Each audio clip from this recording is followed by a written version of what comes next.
Michigan राज्य के N arbor नाम के एक छोटे से शहर में डेविड नाम का एक हाई स्कूल का छात्र स्कूल में अपना एक और आम दिन खत्म करता है। जाने से पहले वह कुछ खास करने की हिम्मत जुटाता है।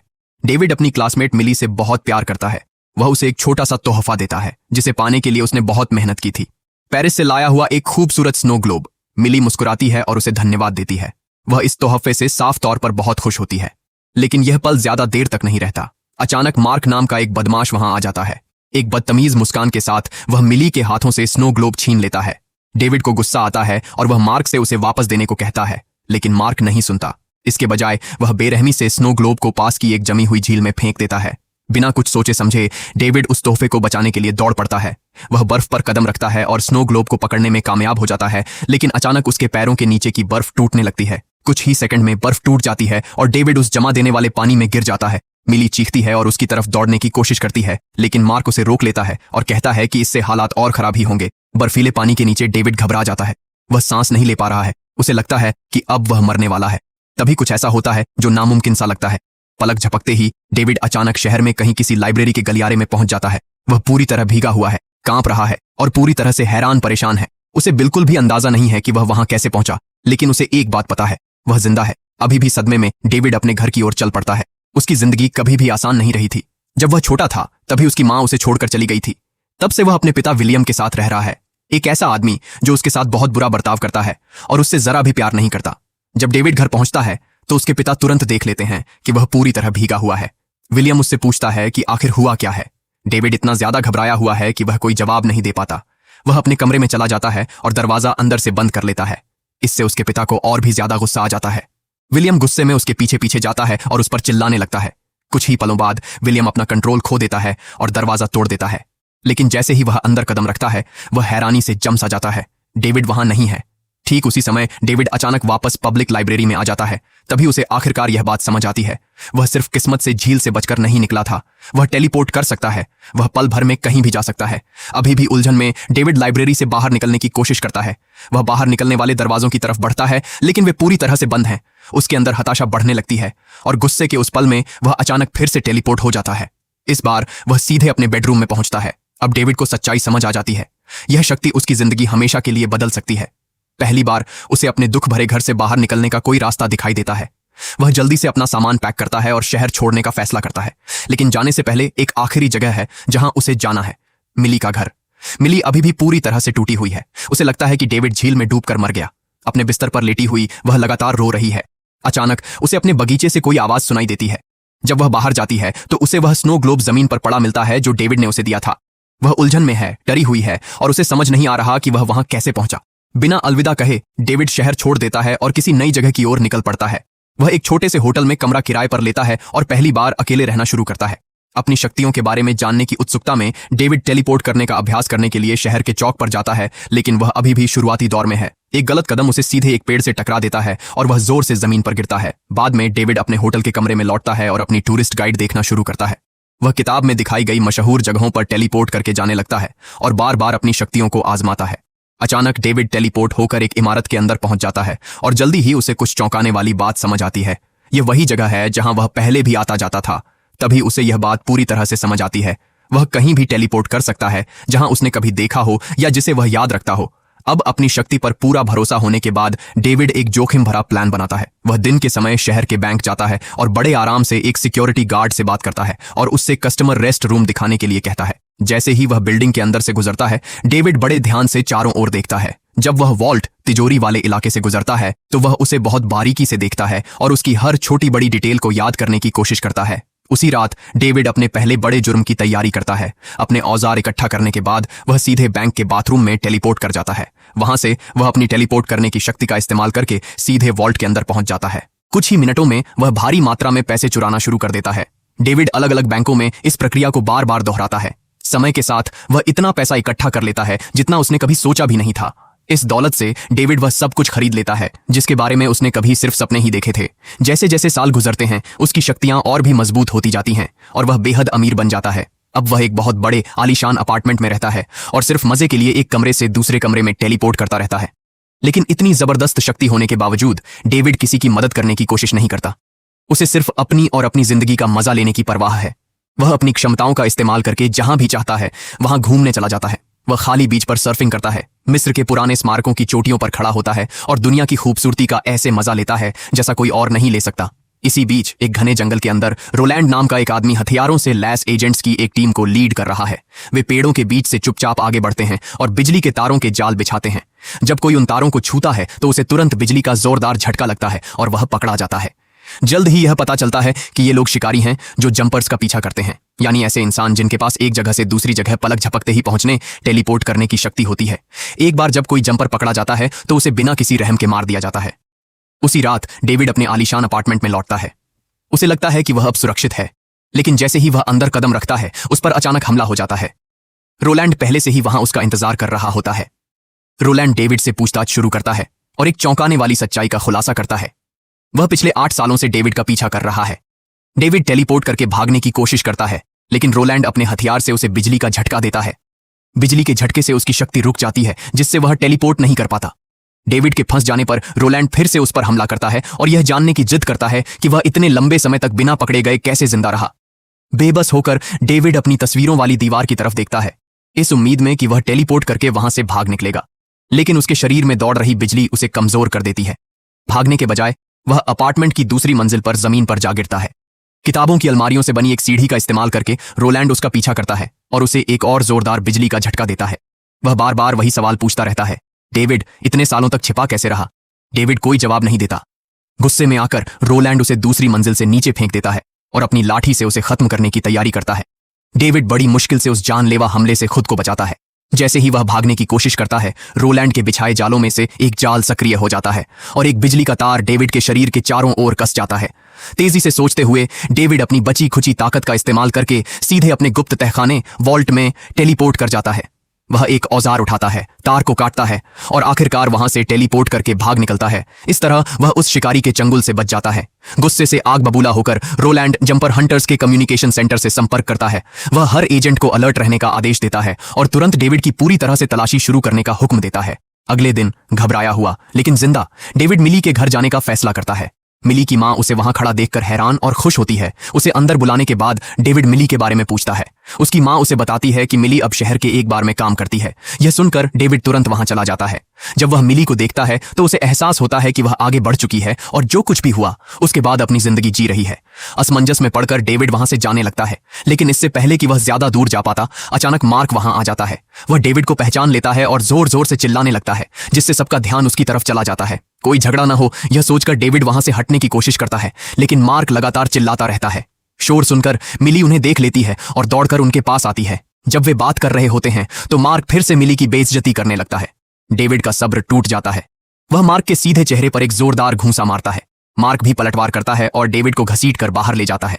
वह उसे घूंसे और लातें मारता है। यह मार्क अपनी जीत का जश्न मनाता है, लेकिन अगले ही पल डेविड उसे पकड़ता है और टेलीपोर्ट हो जाता है। पलक झपकते ही वे दोनों एक बैंक के वॉल्ट के अंदर पहुंच जाते हैं। मार्क डर के मारे जम जाता है। उसे समझ ही नहीं आता कि अभी अभी क्या हुआ। अपनी जान की भीख मांगते हुए वह डेविड से उसे छोड़ देने की गुजारिश करता है। डेविड उसे वहीं छोड़ देता है और मिली से बात करने के लिए वापस बार में टेलीपोर्ट हो जाता है।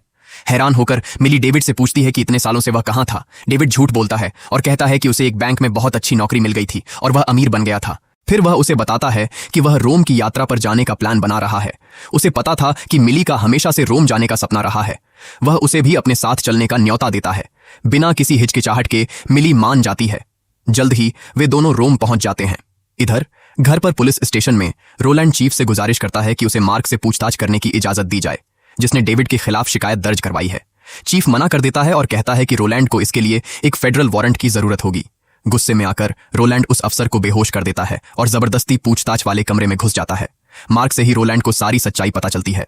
डेविड मिली के साथ सफर कर रहा है और उन्होंने अभी अभी रोम जाने वाली फ्लाइट पकड़ी है। रोम में डेविड और मिली मशहूर कोलोसियम देखने जाते हैं, लेकिन जब वे वहां पहुंचते हैं तो एक गार्ड उन्हें बताता है कि वह जगह बंद है। नाराज होकर डेविड गार्ड से मुंह फेर लेता है। बिना किसी की नजर में आए अपनी शक्ति का इस्तेमाल करके वह एक दरवाजा खोलता है और मिली को अंदर बुलाता है। वे दोनों अकेले ही उस जगह को घूमते हैं। उनके काफी ऊपर एक रहस्यमयी नौजवान छतों से उन्हें देख रहा होता है। अचानक डेविड को वह अजनबी रोक लेता है, जो अपना परिचय ग्रिफिन के तौर पर देता है। वह बताता है कि उसके पास भी टेलीपोर्ट करने की वैसी ही शक्ति है। हैरान होकर डेविड पूछता है कि यह कैसे मुमकिन है। ग्रिफिन समझाता है कि हालांकि जंपर्स शक्तिशाली होते हैं, फिर भी वे कभी पूरी तरह सुरक्षित नहीं होते। शिकारी हमेशा उन पर नजर रखते हैं। ठीक उसी समय 2 एजेंट्स वहां आ जाते हैं। पकड़े जाने से बचने के लिए डेविड टेलीपोर्ट करके ऊपरी मंजिल पर चला जाता है। ग्रिफिन वहीं रुक जाता है, अपने बेसबॉल बैट के साथ लड़ने के लिए तैयार। हालांकि डेविड शुरू में बच निकलता है, लेकिन वह एक जाल में फंस जाता है और उसे खींचकर वापस कोलोसियम के बीचों बीच ले आया जाता है। यह महसूस करके कि मिली खतरे में हो सकती है, ग्रिफिन तेजी से आगे बढ़ता है। वह अखाड़े में इधर उधर टेलीपोर्ट करता है, एक शिकारी को दीवार से जोर से टकराता है और दूसरे को चट्टानों से नीचे फेंक देता है, जिससे वह बेहोश हो जाता है। लड़ाई के बाद ग्रिफिन सच बताता है। इन शिकारियों को पैलाडिन्स कहा जाता है, एक ऐसा ग्रुप जो धरती पर मौजूद हर जंपर को खत्म करने के लिए समर्पित है। अब जब वे खुले मैदान में सबके सामने आ गए हैं, तो ग्रिफिन भागने का फैसला करता है। डेविड उसके टेलीपोर्ट के निशान का पीछा करता है, लेकिन ग्रिफिन गुस्से से उसे दूर रहने और उसका पीछा न करने के लिए कहता है। बाद में जब डेविड मिली के पास लौटता है और उसके साथ जाने की कोशिश करता है, तो पुलिस अफसर उन्हें रोक लेते हैं और उन दोनों को गिरफ्तार कर लेते हैं। थाने में मिली अफसरों से डेविड को छोड़ने की गुजारिश करती है, लेकिन वे उसकी बात अनसुनी कर देते हैं और उसे चुपचाप लॉबी में इंतजार करने के लिए कहते हैं। डेविड से पूछताछ के दौरान अफसर को अचानक एक मैसेज मिलता है कि स्थानीय डिप्टी आ गया है। वह डेविड को कमरे में अकेला छोड़कर चला जाता है। तभी कुछ ऐसा होता है जिस पर यकीन करना मुश्किल है। डेविड के सामने एक औरत प्रकट होती है। वह उसकी माँ मैरी है, जो सालों पहले उसकी जिंदगी से गायब हो गई थी। वह शांति से उसकी हथकड़ियां खोलती है और उसे चाबियां सौंप देती है। मैरी डेविड को तुरंत वहां से निकलने का हुक्म देती है और उसे चेतावनी देती है कि वह मिली को अपने साथ न ले जाए। मिली से दोबारा मिलकर डेविड उसे बताता है कि उन्हें तुरंत शहर छोड़ देना चाहिए। मिली उलझन में पड़ जाती है और पूछती है कि वह इतना अजीब बर्ताव क्यों कर रहा है, लेकिन डेविड कुछ भी समझाने से मना कर देता है। वे जल्दी से अपना सामान पैक करते हैं और हवाई अड्डे की ओर भागते हैं। फ्लाइट से पहले डेविड मिली से कहता है कि वह उसके साथ नहीं जा सकता। वह उसे अपनी खतरनाक जिंदगी में नहीं घसीटना चाहता। दिल टूटा हुआ और उलझन में पड़ी मिली अकेले ही हवाई जहाज में सवार हो जाती है। वापस एन आर्बर में रोलैंड डेविड के पुराने घर जाता है। दरवाजा विलियम खोलता है। रोलैंड दावा करता है कि वह एक फेडरल एजेंट है और डेविड के ठिकाने के बारे में उससे पूछताछ शुरू कर देता है। विलियम कहता है कि उसने 8 सालों से अपने बेटे को नहीं देखा है और पुलिस भी उसे कभी ढूंढ नहीं पाई। जब डेविड की मां के बारे में पूछा गया, तो विलियम बताता है कि वह तब चली गई थी जब डेविड सिर्फ 5 साल का था और उसने फिर कभी उनसे संपर्क नहीं किया। इस बीच ग्रिफिन अपने घर वापस आ जाता है और उन पैलाडिन में से एक की बेजान लाश के पास बैठकर वीडियो गेम खेलता है, जिसे उसने पहले हराया था। अचानक डेविड वहां आता है और जवाब मांगता है। वह पूछता है कि जंपर्स का शिकार क्यों किया जाता है, जबकि उन्होंने कुछ भी गलत नहीं किया है। ग्रिफिन उसे एक कड़वी सच्चाई बताता है। मध्ययुगीन काल से ही पैलाडिन लोग जंपर्स का शिकार करते आ रहे हैं। ये लोग अपनी अजीबोगरीब सोच के कारण ये मानते हैं कि जंपर्स का अस्तित्व ही नहीं होना चाहिए। ग्रिफिन एक और भी बुरी बात बताता है। पैलाडिन लोग अपने शिकार का पता लगाने के लिए पूरे के पूरे परिवारों को खत्म कर देते हैं। यह सुनकर डेविड घबरा जाता है। वह तुरंत टेलीपोर्ट होकर अपने पिता के घर पहुंचता है, किन जब वह वहां पहुंचता है तो उसका दिल टूट जाता है। उसके पिता अब जीवित नहीं हैं। बिना समय बर्बाद किए डेविड अपनी शक्तियों का इस्तेमाल करके उन्हें तुरंत अस्पताल पहुंचाता है। अगले दिन डेविड वापस ग्रिफिन के घर आता है। ग्रिफिन बड़े ही बेपरवाही से बताता है कि उसने अभी अभी एक और शिकार किया है और एक पैलाडिन को अटलांटिक महासागर में फेंक दिया है ताकि शार्क उसे खा सके। डेविड ग्रिफिन से उसकी तस्वीरें दिखाने को कहता है ताकि वह रोलैंड का पता लगा सके और मिली की रक्षा कर सके, लेकिन ग्रिफिन उसे रोक देता है और चेतावनी देता है कि रोलैंड जितना खतरनाक दिखता है उससे कहीं ज्यादा खतरनाक है। फिर भी डेविड जिद करता है कि उन्हें मिलकर काम करना चाहिए। वह कहता है कि जब तक रोलैंड जिंदा है मिली कभी भी सुरक्षित नहीं रह पाएगी। ग्रिफिन मना कर देता है।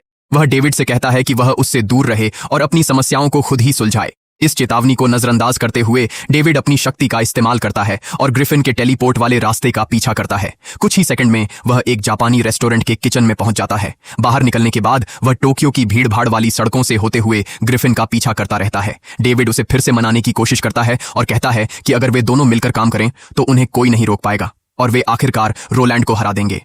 ग्रिफिन फिर भी मना कर देता है और टेलीपोर्ट होकर एक कार डीलरशिप में पहुंच जाता है। वे दोनों मिलकर एक शानदार कार चुराते हैं और शहर में तेजी से गाड़ी दौड़ाते हैं। वे ट्रैफिक के बीच से गुजरते हुए अपनी कार को अजीबोगरीब तरीके से टेलीपोर्ट करते रहते हैं। सफर के दौरान ग्रिफिन एक और जंपर की कहानी सुनाता है जिसने एक पूरी इमारत को तबाह करने की कोशिश की थी, लेकिन उसने बहुत ज्यादा शक्ति का इस्तेमाल कर लिया और कूदते समय ही उसकी मौत हो गई। उस लंबी रात के बाद ग्रिफिन आखिरकार डेविड को मिली को ढूंढने में मदद करने के लिए राजी हो जाता है, लेकिन जब वे एयरपोर्ट पर टेलीपोर्ट होते हैं तो उन्हें पता चलता है कि उसकी फ्लाइट 1 घंटे से भी ज्यादा पहले लैंड कर चुकी थी। वे अलग अलग हो जाते हैं। ग्रिफिन अपने हथियार लेने चला जाता है, जबकि डेविड तेजी से मिली के घर की ओर भागता है। जब डेविड को मिली मिल जाती है तो वह आखिरकार उसे सच बता देता है। वह मान लेता है कि उसने कभी बैंक में काम नहीं किया था और उससे मिन्नत करता है कि वह तुरंत उसके साथ चली जाए। उसी पल डेविड को किसी खतरे का एहसास होता है। रोलैंड वहां पहुंच चुका था। बिना किसी हिचकिचाहट के डेविड खुद को और मिली को टेलीपोर्ट करके ग्रिफिन के ठिकाने पर पहुंचा देता है।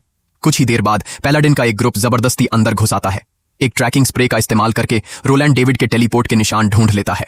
शिकारी एक हाईटेक मशीन चालू करते हैं जो जंपर्स द्वारा छोड़े गए टेलीपोर्ट के छेदों को फिर से खोल देती है।